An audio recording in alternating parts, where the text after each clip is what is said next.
So if you want to know how to do subtitles, I'm showing you just right here how to do that. So you go under the video, you click on CC, or also on another section, you're going to see how to do that. And then you choose the language that you want. So you choose Arabic, French, so that you can understand and you can have subtitles, okay? And if you understand me without subtitles, that's also really good. You can do like a challenge. I'm not doing subtitles in Arabic anymore, just to see if your level is great or not. Do you struggle to speak English and feel stuck most of the time? I think that this video is for you. If it is the case that you struggle speaking English, or maybe you speak but you're not feeling that you're leveling up, and that you're getting maybe new vocabulary, I think that this video is for you today. Hi, welcome back to another new video. I hope that you are doing extremely well and good. If you are new to this channel and you don't know me, baby, well, my name is Ines. Welcome to English for a Better Life. In this channel, I try to help you to learn English effectively with simple ways. And if you are already a part of our family, I want to say welcome. So today I'm going to be sharing with you one of the most important themes, and I think that I did it before. The subject of the day is going to be about 5 smart ways to help you to improve your English speaking skills. And let's start. So I know that sometimes the English that is in your head is not like when you're going to speak. And this is so normal because sometimes, you feel like you have already all of this vocabulary, maybe grammar structures, and you feel like you are ready to start speaking. But while doing the most important thing, which is starting to speak, you're like, oh my goodness, why is that? Why I can't speak, even if I have the vocabulary in my head? So today I'm going to focus on 5 important points or 5 tips that are going to be really helpful for you and to help you to understand why actually sometimes we have all of these ideas in our head but we can't actually speak. So these important 5 ideas are going to be how to learn speaking. Secondly, how to help you to automate this vocabulary. How to increase your fluency. How to gain confidence, and finally how to choose the right tools. So in today's video, this is what we are going to focus on.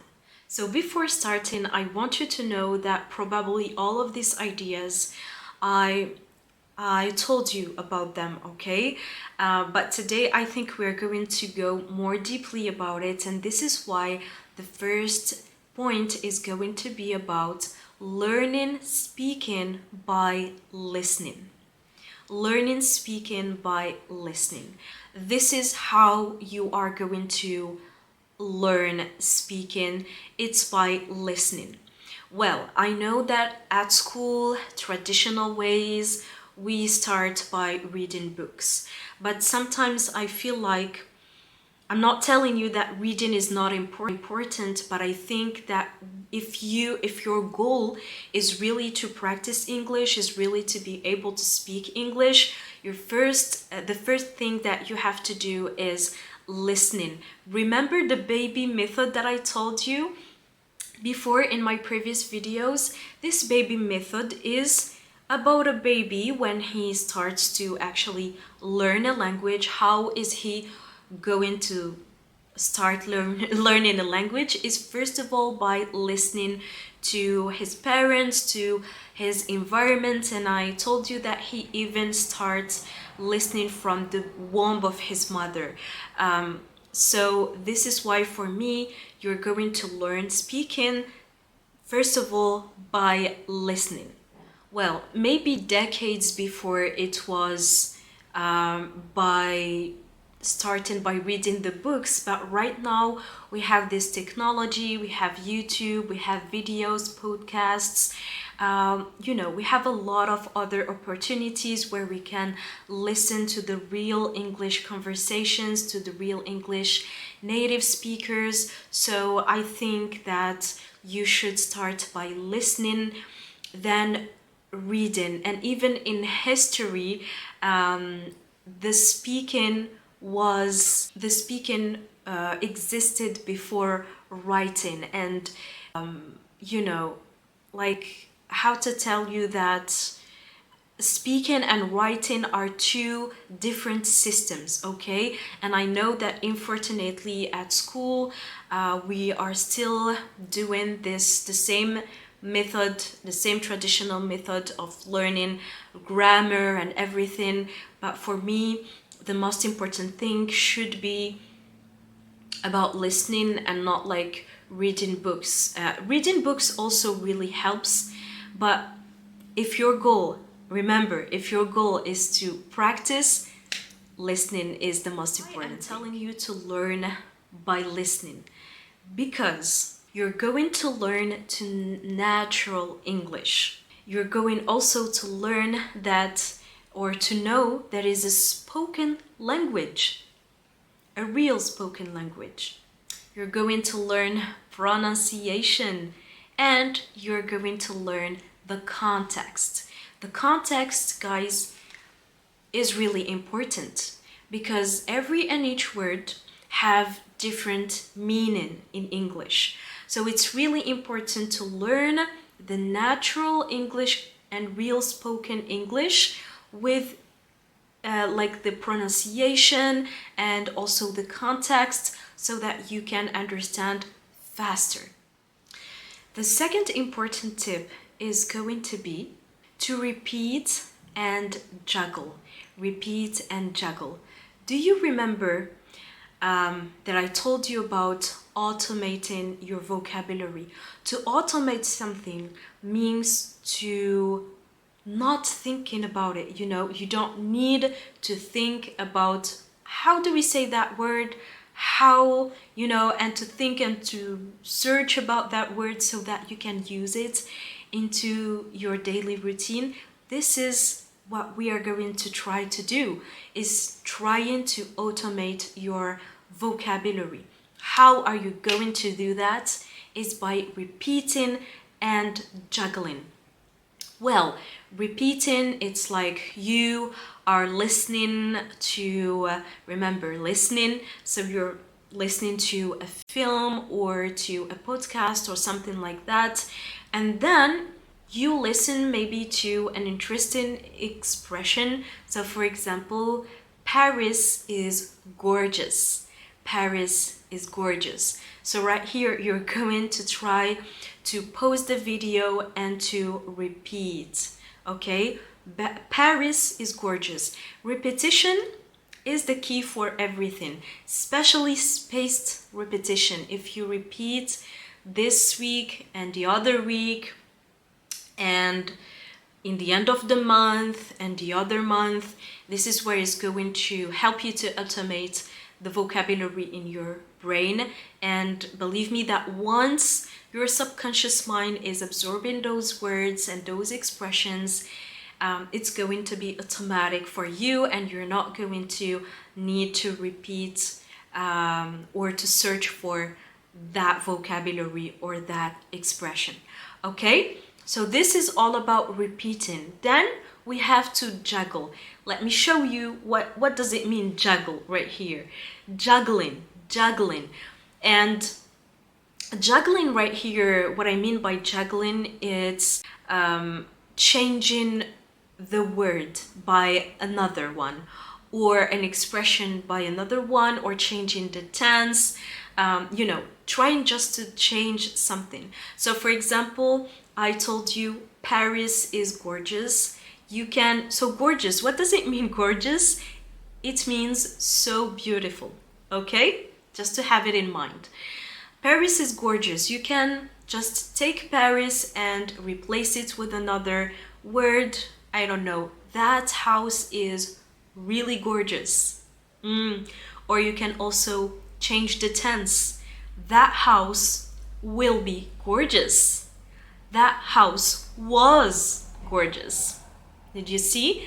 So this is where it's going to help you to automate the vocabulary by repeating and juggling, and of course, consistency.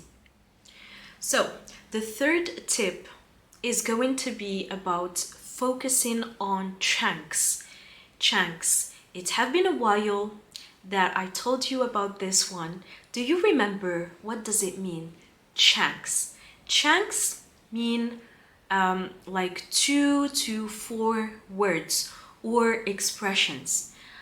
So instead of learning just word by word that you are probably going to forget it, to increase your fluency, you're going to learn by chunks. It could be, for example, about collocations. Do you remember collocations? Collocations means those expressions that are really well known in English. So, for example, heavy rain. You're not going to say big rain because we can't say it in English. In English, we say heavy rain. So this is one of the collocations. And instead of learning just word by word, you're going to put the words together, heavy rain, and learn it by chunks. You are going to learn heavy rain. And the next time you want to say that it rains so much outside, you're going to use it. It's a heavy rain, okay? You can also learn by chunks about idiomatic expressions. So for example, kick the bucket. To kick the bucket means to die. Someone died. So yeah, right here it's an idiomatic expression and you can't learn just word by word. You have to learn it by chunk. Again, a chunk is 2 to 4 words that are, you mix them together. So kick the bucket means to die and you need to learn it. We have also fillers. Fillers, for example, on top of that. On top of that. You're going to learn it by chunk. On top of that. You're not going to say in top of that, at top of that. How are we saying this? Because you learn it by chunk, so you know that is on top of that. And not like, oh, on top of this, on top of, you know it. On top of that, basta. Believe me that this way of learning by chunks is really going to help you to increase your fluency and also to increase your knowledge about the culture of the country. So for example, if we take the word shopping, for instance, if you want to actually search about collocations, for example, with the word shopping, you can go to osdic.com. Osdic.com is a website that actually shows you the collocations and how you can use that word into chunks. Okay, so let me give you an example about the word shopping.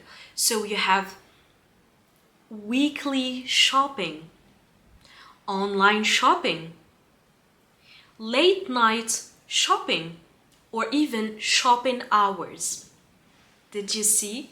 Instead of just learning one word, you can learn a lot of words together and make them in chunks and learn them in collocations, because this is the way how it is well known in English. Okay, so the fourth tip right here is going to be about pushing your comfort zone. You need to push your comfort zone in order to gain confidence, okay?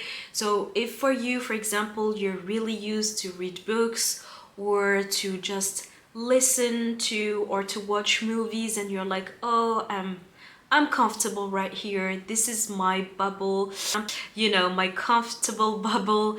And if I tell you, for example, can you actually go into Facebook and have like a friend, and maybe a British or an American friend to talk with. You're like, oh no, not in my comfortable zone.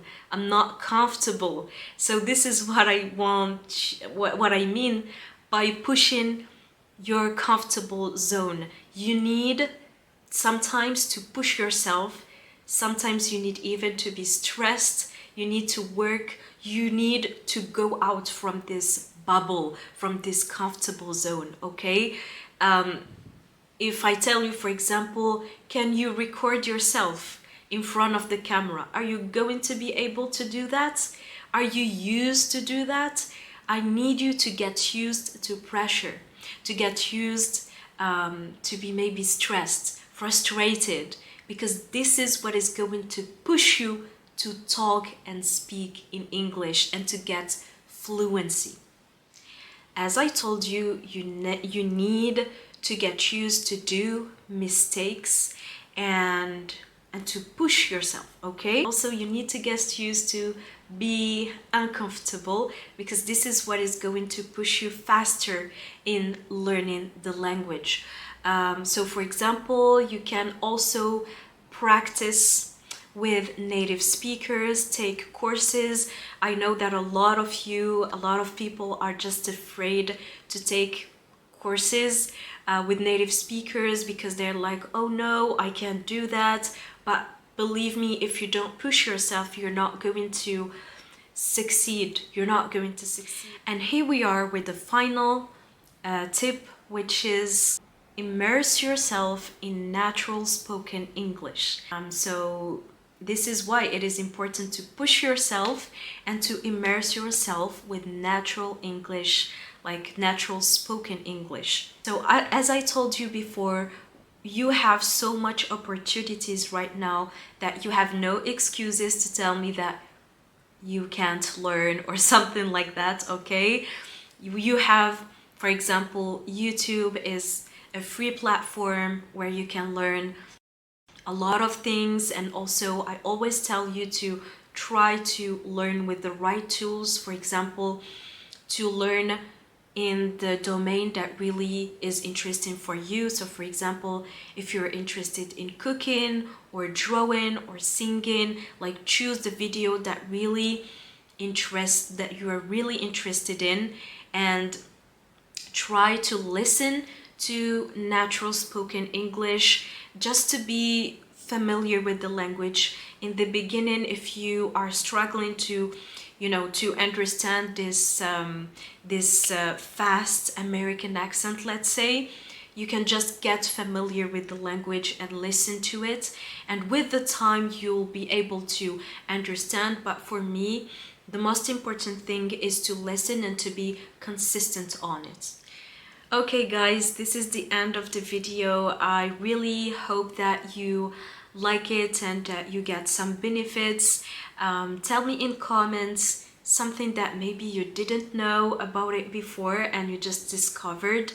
I would really appreciate and I always appreciate reading your comments, and I'm so excited. I'm going to read them right now, so comment below. And also, if you want to encourage me, don't forget to subscribe into my channel to become a part of our family, of course, to give me a thumbs up and share this video with everyone who is desperately searching for a teacher to help them learn English with simple tips and ways. And I'm going to tell you, see you the next week. Bye!